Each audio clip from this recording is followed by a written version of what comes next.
지금 저가 매수하기에 상당히 유리한 종목이니까 지금 차트도 바닥을 딛고 쌍바닥 딛고 이제 추세 전환을 올리고 있는 상황이에요. 주봉상 120선 위로도 올라서면서 매물대도 돌파하는 모습을 보여줬습니다. 지금 이렇게 쌀 때 사놔야 배당 수익률이 정말 크게 나오거든요. 저렴하게 샀을 때 나중에 배당금이 올라가게 되면 수익률이 올라가는 거라서 거의 저는 한 10% 가까운 배당 수익률을 누려볼 수 있다라고 내다보고 있거든요. 1년에 10%씩 이전하는 거 얼마나 좋아요. 정말 장기간 투자해도 손색이 없는 종목이니까 여러분들의 인생 주식으로서 여러분들 계좌에서 계속해서 황금알 낳는 VR로서 진정한 의미의 인생 주식이 될 수 있을 거라고 확신하니까.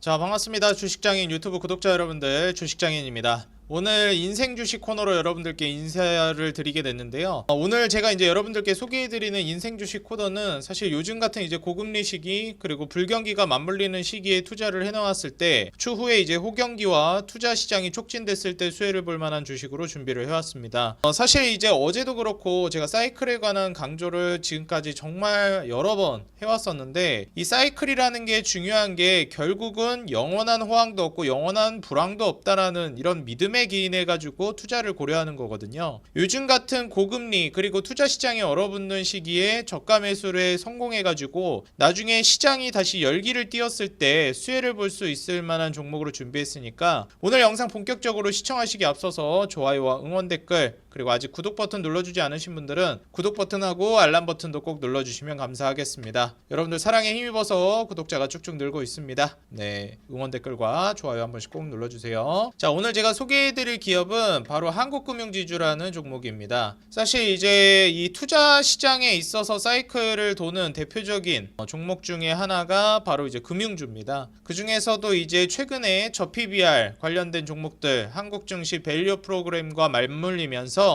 한국에서 정말 오랜 시간 동안 외면받아 왔었던 지주사 종목들이 부각이 되고 있는 상황이에요. 심지어 요즘같이 이제 고금리에다가 불경기까지 맞물리는 시점에는 투자가 굉장히 얼어붙어 있기 때문에 투자 관련된 그리고 금융 관련된 종목들의 주가가 상당히 많이 떨어져 있는데 이제 밸류 프로그램에다가 나중에 호경기가 찾아왔을 때 지금 저가 매수에 성공해서 큰 차익을 노릴 만한 종목이라고 생각을 하고 있습니다. 이 금융지주 관련된 종목들도 정말 많은데 제가 사용하고 있는 요 이제 추세 돌파 검색식에도 금융지주 관련된 종목들이 상당히 많이 포착이 됐어요. 그 중에서도 제가 이제 한국금융지주라는 금융지주 회사를 선정한 데는 다른 종목들 대비해서 상당히 저평가되어 있고 그 다음에 이제 손실 처리를 미리 선반영을 해놓은 상황이기 때문에 추가적으로 나올 만한 악재가 그다지 많지 않다라고 판단을 했습니다. 그래서 지금까지 악재를 모두 이제 주가가 반영을 해서 떨어져 있는 상황에서 이제 앞으로는 추세를 돌릴 일만 남아있기 때문에 이러한 부분들을 통해서 여러분들께 소개를 해드리려고 하고 있어요. 지금 현재 월봉상 차트를 보여드리고 있는 건데 고점 대비해서 한 12만원까지 21년도에 주가가 올라갔다가 떨어지고 쌍바닥을 형성하고 올라가고 있는 모습을 확인할 수 있습니다. 이렇게 저항을 맞았던 자리를 돌파하면서 이제 쌍바닥을 만들어준 차트이기 때문에 지금의 뭐 한 7만원 정도 7만800원 정도 주가는 충분히 고려해볼 만한 자리 그리고 선취매를 해볼 만한 자리라고 판단이 되고 있고요. 재무적인 부분을 보면서도 설명을 드릴 건데 이제 한국금융지주 같은 경우에는 정말 이제 증시 사이클을 올바르게 잘 반영했다라고 볼 수 있겠습니다. 2008년 서브프라임 모기지가 터지기 전에 2007년도 전성기를 구가하면서 주가가 상당히 많이 올라갔어요. 투자 시장이 화랑일 때 주가가 올라갔다가 투자 시장이 얼어붙으면 주가가 떨어집니다. 금융위기가 터지면서 주가가 떨어졌고 사실 이제 2010년대에는 굉장히 이제 박스피가 많이 연출이 되는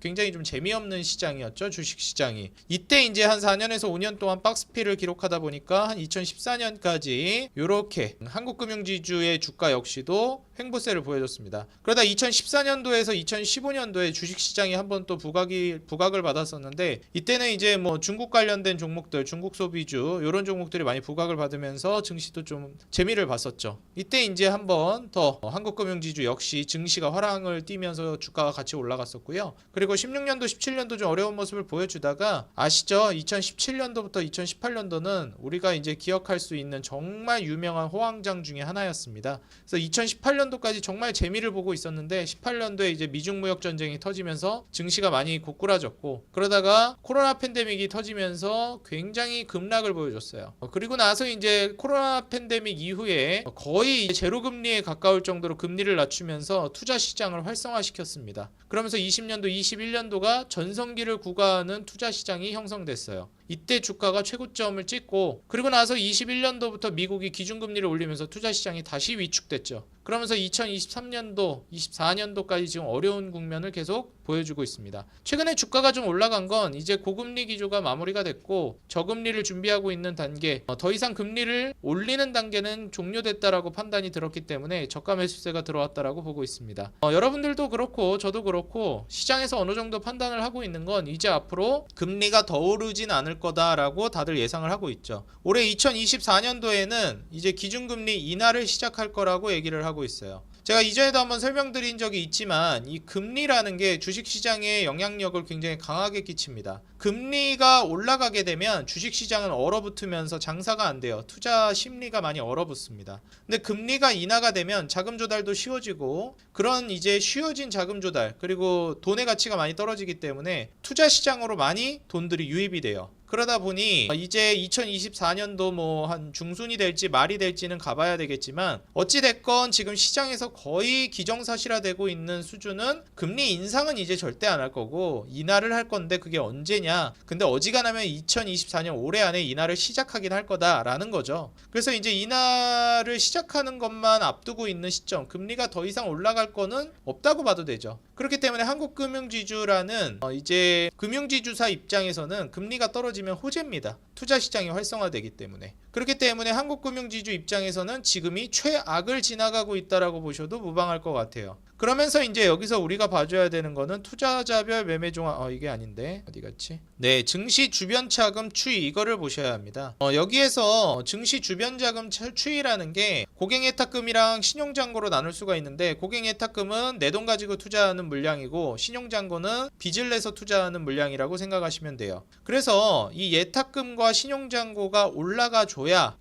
투자가 활성화되고 있구나 라고 판단을 할 수가 있는 겁니다. 그랬을 때 실제로 투자가 활성화되니까 한국금융지주는 장사가 잘 되고 주가가 올라가게 돼요. 근데 이렇게 고객예탁금과 신용잔고가 올라가려면 아까도 말씀드렸듯이 금리 인하가 나와줘야 됩니다. 금리가 떨어져야 돼요. 혹은 떨어질 거라는 기대감이 생기거나. 그래서 지금 뭐 국채금리를 상당히 이제 많이 보는데, 기준금리는 말 그대로 이제 기준이 되는 금리고, 실제로 시중에서 금리가 어떻게 작용하고 있는지, 시중금리가 어떤지 보려면 일반적으로 국채를 보는 게 좋은데, 미국 국채나 한국 국채 이런 것들을 뭐 전반적으로 따져봤을 때 기준금리가 인하될 거를 미리 좀 선반영하려고 하는 움직임이 조금 있기는 합니다. 엄청나게 뭐 제대로 반영이 되고 있고 막 지금 막 금리가 뚝뚝 떨어지고 있는 수준은 아닌데, 그래도 그럴 가능성을 좀 내포하면서 반응을 해주고 있기는 해요. 어찌됐건 이제 금리가 떨어질 거라는 기대감이 작용하다 보니까 이제 한국금융지주는 이제 금리가 인하되면서 투자 시장이 촉진되고, 그리고 이제 이자 비용도 많이 감소되기 때문에 득을 볼 수밖에 없는 구조로 갈 수밖에 없어요. 보시면 아시겠지만 신용잔고가 최근에 좀 늘고 있고, 예탁금은 올라가다 좀 주춤하긴 했지만 충분히 다시 올라갈 거라고 보고 있습니다. 이전에도 제가 말씀드린 적이 있는데, 이제 한국이라는 나라는 경제 성장률이 5% 10% 달하는 그런 국가였어요. 이제는 뭐 많이 나와봐야 2%에서 3% 경제 성장률을 보여주는 국가가 됐습니다. 성장이 이제 정체기에 들어선 거죠. 뭐 올해는 경제 성장률 1%대 중반을 예상하고 있는데 거의 성장이 잘 안 되는 수준이라고 보셔야 돼요. 그렇기 때문에 보통 이런 국가들이 내놓는 해결책이 이 투자 시장을 활성화시키는 겁니다. 말 그대로 절대적으로 이제 나라가 개발이 되고 막 정말 개발도상국이 막 성장을 하고 이런 단계가 넘어서고, 그 다음부터는 투자 시장을 활성화시켜서 잘 먹고 잘 사는 건데, 한국은 코리아 디스카운트라는 단어를 여러분들도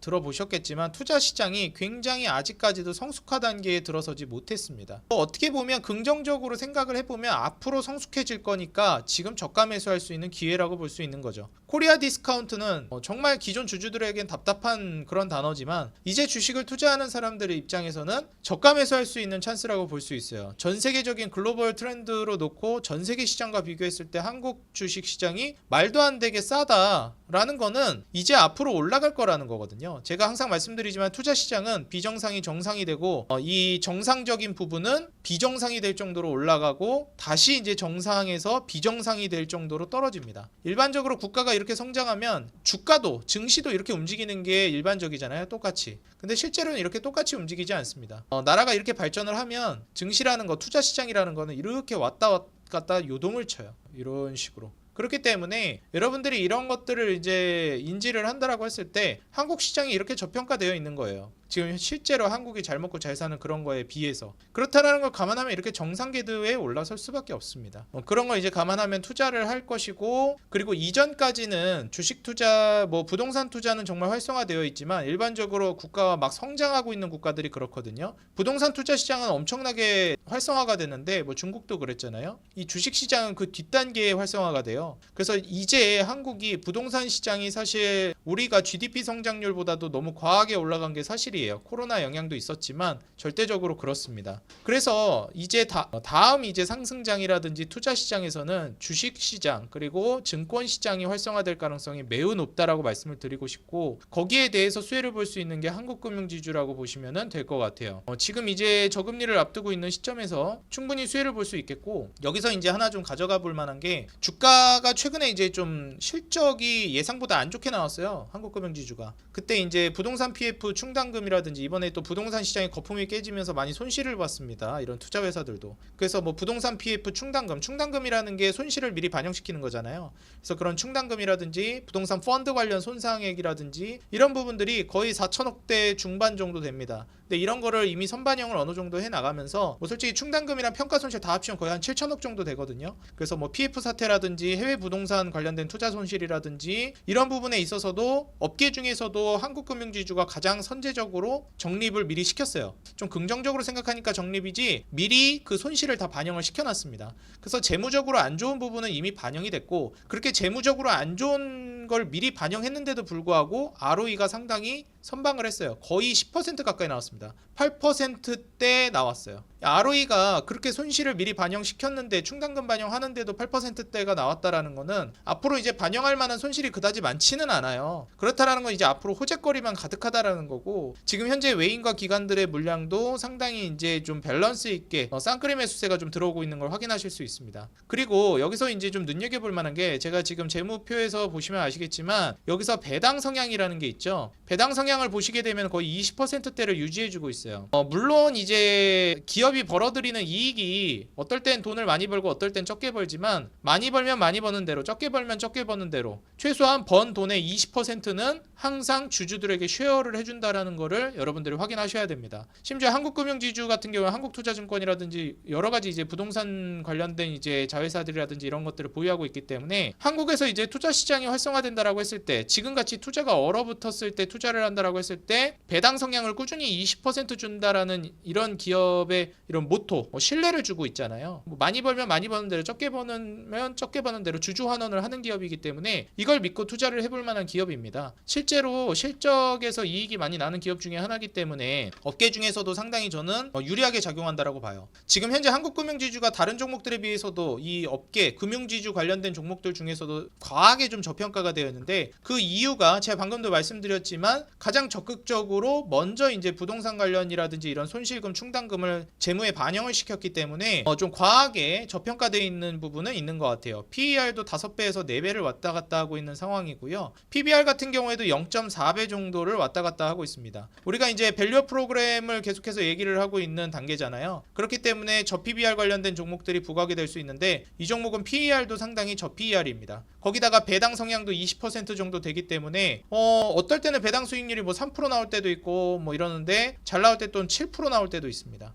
근데 뭐 주가가 낮을 때 사면은 배당 수익률이 올라가는 거예요. 지금 주가가 낮은 상황이잖아요. 지금 매수하면은 나중에 금리가 떨어지고 투자 시장이 활성화되고 장기적으로도 이제 증권 시장은 계속 활성화될 거기 때문에, 그렇게 됐을 때 한국금융지주가 배당 성향이 일정하게 20%를 유지한다라고 했을 때 이익이 올라가니까 배당금이 올라가게 됩니다. 내가 7만원에 매수했는데 이때만 하더라도, 지금만 하더라도 배당 성향 뭐 20% 감안했을 때 돈을 뭐 조금 벌어가지고, 예를 들어서 뭐 배당금이 얼마가 나왔다, 뭐 예를 들어서 뭐 그냥 이거 가정이에요. 얘가 그렇다는 게 아니고 뭐 500원이 나왔다. 근데 나중에 돈을 많이 벌어서 1000원을 줬다. 그러면 이제 배당 수익률 자체가 막 7% 이렇게 잘 나올 때처럼 이렇게 찍히는 겁니다. 나중에 막 진짜 10% 찍힐 수도 있어요. 그러니까 이렇게 배당 수익률을 상당히 이제 좋게 가져가기 때문에 뭐 예적금이나 뭐 인플레이션 해칭이라든지 금 투자라든지 이런 게 뭐 게임이 안 되죠. 그래서 그래서 지금 정말 부자들은 이런 금융지주 회사들을 앞으로 이제 투자 메리트를 보고 투자하는 사람들이 굉장히 많습니다. 그래서 향후에 이익적인 부분도 그럼 얘네가 적자를 받냐? 그렇진 않아요. 돈도 굉장히 많이 벌었습니다. 21년도에 과하게 많이 벌어서 그렇지 이때는 1조 7천억을 벌었거든요. 근데 못 벌어도 뭐 5천억, 정상적으로 벌 때 뭐 한 8천억대 법니다. 이때도 이제 22년도, 23년도 투자 시장 위축될 때인데도 6천억대, 7천억대 벌었고 올해부터는 이제 어느 정도 정상 궤도에 올라오면서 8천억대, 9천억대를 기대해 보고 있어요. 제가 봤을 때는 이제 25년도로 접어들면서 금리 인하가 시작되기 때문에 이때부터는 투자 시장이 굉장히 활성화될 거거든요. 그렇게 이제 예시를 들어봤을 때 순이익이 9천억 정도 나와준다라는 거를 감안해 보면 사실상 이제 지금 현재 한국금융지주 시가총액이 3조 8천억 정도 되는데 PER 10배 산정한다라고 하면 9조까지 올라갈 수 있겠죠. 주가 더블은 갈 수 있어요. 지금 현재 얘 지분 가치가 또 9조가 되기 때문에 이제 뭐 지금이야 뭐 한 7, 8조 되죠. 이제 좀만 지나면은 9조 원, 10조 원을 금세 달성할 거라서 얼마 안 남았죠. 내년 내후년이면 이제 10조 넘어갈 것 같아요. 그렇게 됐을 때 PBR 1.0까지만 올라간다라고 해도 2배 수준을 훌쩍 넘어가는 한 150% 정도는 주가를 올릴 수 있을 만한 모멘텀이 있는 거예요. 그때 가면은 이제 이익도 훨씬 더 많이 늘어나겠죠. 그럼 이제 정고점 12만 원 충분히 또 뚫을 수가 있게 되는 거고 이런 부분들을 우리가 고려했을 때 외인기관 수급도 고려해 보면은 충분히 투자를 하기에 메리트가 있는 종목이다라고 여러분들이 판단할 수 있겠습니다. 아까 말씀드렸듯이 ROE가 지금 충당금을 반영을 하는데도 불구하고 상당히 좀 선방을 하고 있어요. 8%대를 뭐 유지를 해주고 있고 이제 올해나 내년 정도 되면은 거의 한 10% 가까이 나올 걸로 예상이 됩니다. ROE가 정말 잘 나올 때가 뭐 18% 정도 나오고 27% 나올 때도 있고 그런데 뭐 이제 금리 인하만 본격적으로 시작되면 충분히 또 10% 중반 정도까지는 ROE가 올라가는 모습을 확인할 수 있지 않을까 싶습니다. 그리고 이때는 영업이익률이 그렇게 좀 높지가 않았는데 여기서 좀 주목해봐야 될 만한 부분들이 영업이익률이 이제 30%를 육박할 걸로 보여지고 있어요. 영업이익률이 이제 영업수익에서 영업이익을 얘기하는 건데 이렇게 이제 나오는 기업들이 거의 없거든요. 영업이익률이 30%대 나오는 기업이 정말 찾기가 힘들어요. 차라리 ROE가 20-30% 나오는 기업들은 찾기가 그나마 쉬운데 영업이익률이 20-30% 나오는 특히 30%가 넘어가는 기업을 찾는 거는 정말 힘들거든요. 근데 한국금융지주 같은 경우에는 그 어려운 걸 해낸 기업이다라고 여러분들이 보시면 되겠습니다. 지금 고금리 기조에다가 손실도 미리 반영을 하면서 주가가 과하게 떨어져 있는 상황인데 어차피 증권시장 사이클에 맞춰서 오르락내리락을 반복하는 게 한국금융지주입니다. 금리가 떨어지면 증권시장이 활성화되고 증권시장에 돈이 들어오면서 아까 말씀드렸던 예탁금이랑 신용잔고가 늘어나면서 장사가 잘 돼서 주가가 올라가고 금리가 다시 올라가면 주가가 다시 떨어져요. 시장에서 돈이 빠져나가니까 장사가 안 돼가지고 이런 겁니다. 물론 금융지주기 때문에 증권 관련된 사업만 하는 건 아닌데 또 그런 부분들이 나중에 이 증권시장에 관련된 이 매출 비중이 큰 파일을 차지하게 될 거기 때문에 훨씬 더 지금보다 그 부분을 제가 좀 강조해서 설명을 드렸어요. 지금 저가 매수 찬스를 하기에도 매우 좋고 사실 업계 평균을 놓고 봤을 때도 PER이나 PBR, ROE, 영업이익률이 극도로 최저평가되어 있는 종목이라서 뭐 업계 1등을 좀 노려봐라 라고 하면은 저는 이제 뭐 삼성증권이나 이런 쪽도 좀 설명을 드리고 싶기는 한데 투자 관점에서 봤을 때는 한국금융지주가 정말 메리트가 있다라고 생각이 들어요. 나중에 성장성도 중요하고 뭐 이런 거 다 중요한데 정말 이제 합리적인 가격에 좋은 가격에 사서 들어가는 게 저는 굉장히 중요하다고 생각합니다. 투자 시장에 있어서는 부동산도 그렇고 주식도 그렇고 배당 성향이 20%인 것도 저는 좀 유리하게 보고 있는데요. 배당 성향이 20%라는 게 사실 업계 평균보다 한참 떨어집니다. 업계 평균은 보통 일반적으로 30에서 35% 정도가 배당 성향으로 줘요. 금융지주사들 보면은. 근데 업계 평균보다 상당히 낮기 때문에 이런 점을 고려해 봤을 때 더 올라갈 만한 업사이드가 좀 존재한다라고 보고 있고 배당 성향이 이거보다 떨어지지는 않을 가능성이 매우 높습니다. 지금 정부 차원에서도 밸류업 프로그램을 하고 있는데 여기서 더 낮춘다? 정부 눈치 보여서 그러진 못할 것 같고요. 업계 평균보다도 낮은데 올리면 올렸지 배당 성향을 낮추진 않을 것 같습니다. 지금보다 앞으로 돈을 더 벌 건데 주주 환원하는 정책 역시도 더 올라갈 가능성이 있는 종목이라 이런 점들을 전반적으로 고려해 보면 상당히 저평가되어 있기도 하고 주가 차익을 노려도 좋지만 배당을 노리기에도 좋은 주식이라 저는 여러분들이 진짜 적금을 드는 것보다 차라리 한국금융지주에다 적금을 드는 게 여러분들이 절대적으로 이제 투입한 금액이 불어나는 것도 있지만 거기서 황금알을 낳는 배당을 받아가는 재미도 정말 쏠쏠할 거라고 보고 있어요. 그것도 정말 큰 돈이 될 거기 때문에 이런 부분들을 한번 고려해 보시면 좋을 것 같습니다. 지금 보시게 되면 자본총계라든지 ROE가 상당히 전반적으로 이제 저점 찍고 올라가고 있는 모습이에요. 자본총계도 올라가고 있고요. 그러다 보니까 ROE가 점점 올라가고 있고 특히나 영업이익률이 정말 놀라웠죠. 자본총계도 점점 올라가고 있으면서 점점 더 저PBR 종목이 되고 있습니다. 그리고 아까도 말씀드렸듯이 여기서 말씀드리는 부동산 PF 충당 적립금 1,300억 정도 되죠. 요걸 이미 뭐 반영을 하면서 그리고 2,400억 가까운 해외 부동산 관련 손상 차손 인식을 시킵니다. 사실 이미 뭐 재무적인 부분이나 이런 것들을 이미 다 공개된 악재이기 때문에 이런 부분에 있어서는 더 이상 이걸로 인해서 주가가 빠질 거라고 보여지진 않아요. 보유하고 있는 자본도 크기 때문에 이것 때문에 기업이 휘청거리진 않을까? 그런 우려는 저는 솔직히 없다고 봅니다. 세전이익으로 이제 마이너스 2,400억 정도 손실 처리가 되고 당기순이익이 마이너스 1,500억 정도 됐죠. 그래서 보시게 되면은 이제 연결 기준으로 따졌을 때는 2,850억 정도 저축은행이랑 캐피탈 부동산 PF 충당금 적립 손실이 이제 좀 진행이 됐다. 여러분들 보시면 될 것 같고 영업의 손익으로 한 1,000억 정도 나갔다라고 보시면 되겠습니다. 그래서 이래저래 해가지고 지금 이 기업이 거의 이제 한 7,000억 정도 충당금에다가 평가 손실해가지고 손해를 좀 봤는데 그럼에도 불구하고 ROE가 8%대 유지한다라는 거 역시도 저는 상당히 좀 메리트가 있다라고 보고 있습니다. 지금 저가 매수하기에 상당히 유리한 종목이니까 지금 차트도 바닥을 딛고 아까도 말씀드렸듯이 쌍바닥 딛고 이제 추세 전환을 올리고 있는 상황이에요. 구름대 뚫고 주봉상 정말 중요한 요 120선 주봉상 120선 위로도 올라서면서 매물대도 돌파하는 모습을 보여줬습니다. 여기가 이제 매물대죠. 여기를 이제 돌파하면서 계속해서 저항을 맞았던 요 구간도 돌파를 해주면서 지지를 확인시켜주고 있죠. 매수하기에 너무 적기라고 보여지니까 뭐 여기 아래로 이탈한다고 해서 또 쫄지 마시고 그냥 계속 담아 나가시면 좋을 것 같고요. 어지간해서는 6만원 아래로는 주가 하방이 나올 가능성이 매우 낮다라고 보고 있습니다. 그리고 지금 이렇게 쌀 때 사놔야 배당 수익률이 정말 크게 나오거든요. 그래서 저렴하게 샀을 때 나중에 배당금이 올라가게 되면 수익률이 올라가는 거라서 여러분들이 충분히 저는 이 정도 가격에서 샀을 때 한 2-3년 정도 후가 아니라 한 그 안에 금리가 내려갔을 때 이제 한국금융지주의 배당 수익률이 올라가면서 거의 저는 한 10% 가까운 배당 수익률을 노려볼 수 있다라고 내다보고 있거든요. 1년에 10%씩 이자 나오면 얼마나 좋아요. 물론 매년 그러진 않겠지만 적어도 이 정도 가격에 산 사람들은 10% 정도 아무리 안 나와도 5% 정도 위로 배당 수익률을 꼬박꼬박 받아가는 그런 투자처가 될 거라고 보고 있습니다. 그래서 정말 금융지주 관련된 종목들이 많은데 그 중에서도 가장 저평가되어 있다라고 판단이 들고 가장 악재를 미리 선반영하고 추세를 돌릴 만한 낮은 가격대에 위치해 있는 종목으로 저는 판단했기 때문에 현재 시가총액 3,800억 중반인 한국금융지주 여러분들 투자 적극 고려해 보시기 바라겠고요. 정말 장기간 투자에도 손색이 없는 종목이니까 여러분들의 인생 주식으로서 여러분들 계좌에서 계속해서 황금알 낳는 거위알로서 그리고 여러분들의 현재 상황 여건을 업그레이드 시킬 수 있는 진정한 의미의 인생 주식이 될 수 있을 거라고 확신하니까 꼭 여러분들 투자에 고려해 보시고 한국금융지주로 부자 되시기 바라겠습니다. 여러분들이 부자가 돼야 제가 부자가 된다는 정직한 모토로 앞으로도 정진해 나가도록 하겠습니다. 오늘 영상 도움이 됐다 하시는 분들은 좋아요와 응원 댓글 그리고 구독 눌러주지 않으신 분들은 구독과 알람 버튼도 꼭 눌러주시기 바라겠고요. 저는 다음 영상에서 더 돈 되는 종목 도움되는 정보 가지고 돌아오겠습니다. 행복한 하루 되세요. 감사합니다.